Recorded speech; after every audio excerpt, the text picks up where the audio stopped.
समय पर हमको लेने नहीं आए तो मैं अन्य किसी से विवाह नहीं करूंगी। पूरी बात को ब्राह्मण ने सुनाया।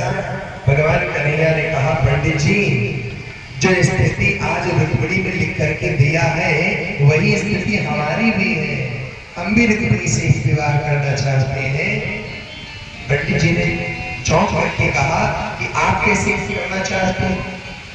रुक्मिणी कह रही है कि मैंने आपको कभी देखा नहीं है, लेकिन जब से आपके गुणों के बारे में सुना मन ही मन मैंने आपको अपना पति स्वीकार कर लिया। कैसे? दूरे भी श्रुत्वा भवदीय कीर्ति, मैंने दूर से आपकी कीर्ति को सुना तो क्या हुआ? कर्णौ तु त्राप्तौ न चक्षुषोमि,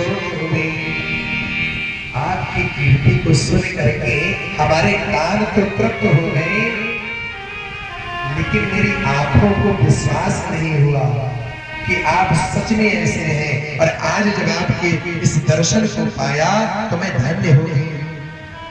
जैसे हमने भी सुना था कि आदरणीय लल्लन शुक्ल जी, श्री राम प्रकाश शुक्ल जी, बड़ा ही सुंदर भाव है और नित्य धार्मिक कार्यों को करते रहते हैं, तो कान हमारे तृप्त हो गए थे।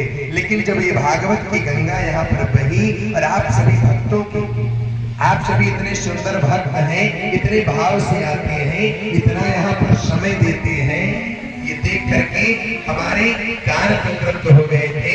नेत्रों को भी विश्वास हो गया कि इस मुरार गांव के भक्त बड़े प्यारे हैं, बड़े भाव से कथा सुनते हैं, बड़े ही प्यारे। 4-5 घंटे बैठे रहते हैं और पैरों में दर्द भी नहीं होती। भगवान की कृपा का ही आशीर्वाद है। आप सभी अपने लिए एक बार जोरदार तालियां। इस मुरार गांव धरती के सभी भक्त बड़े ही प्यारे हैं। तो इसी प्रकार से रुक्मिणी भैया कहते हैं कि जब से मैंने आपके गुणों को सुना, मैं आपके चरणों की दीवानी हो गई, मैं आपको पाना चाह रही थी। भगवान ने कहा, ये स्थिति हमारी भी है। आजकल मैं भी रुक्मिणी के सौंदर्य के बारे में बहुत सुनता हूँ और उसी के बारे में सोचता रहता हूँ। तथा चित्रो निद्रा और रुक्मिणी की याद में हमें रात्रि में नींद भी नहीं आती है। मुझे मालूम है कि रुक्मिणी मुझे पसंद करती है। भगवान ने कहा, विलंब मत करो। पंडित जी को रथ में बैठाया और तुरंत ही विदर्भ देश की ओर चल देते हैं, जहां रुक्मिणी का स्वयंवर होने वाला। अब भगवान चले और सबने जोरदार जयकार लगाई, बोले द्वारकाधीश भगवान की।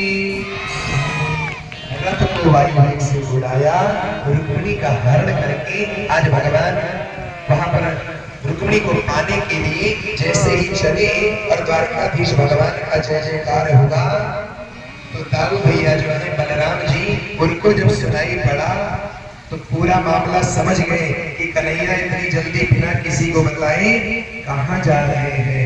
जान गए कि आज विदर्भ देश में रुक्मिणी का स्वयंवर होने वाला है, वहां पर शिशुपाल होंगे, जरासंध होंगे, कन्हैया के हमारे शत्रु भी वहां पर होंगे, इसलिए इनको अकेले जाना ठीक नहीं है। द्वारकाधीश भगवान के पीछे पीछे बलराम जी ने अपने रथ को संभाला और पंढरपुर की ओर चल देते हैं। बोले भट्टवत्सल भगवान की। द्वारकाधीश पहुंचे और जैसे ही आज विदर्भ देश में सबको पता चला कि कन्हैया आ गए हैं, और गांव के बाहर मंदिर पर पहुंच करके भगवान कन्हैया ने अपने रथ को रोका और पंडित जी से कहा, जाओ तुम रुक्मिणी को संदेशा सुना दो। अब पंडित जी पहुंचे, पत्र लेकर के कन्हैया के पास में गए थे। जब लौटते हुए रुक्मिणी ने पंडित जी को देखा, प्रसन्न हो गई। क्यों? क्योंकि पंडित जी मुस्कुराते हुए जा रहे हैं और किसी कार्य से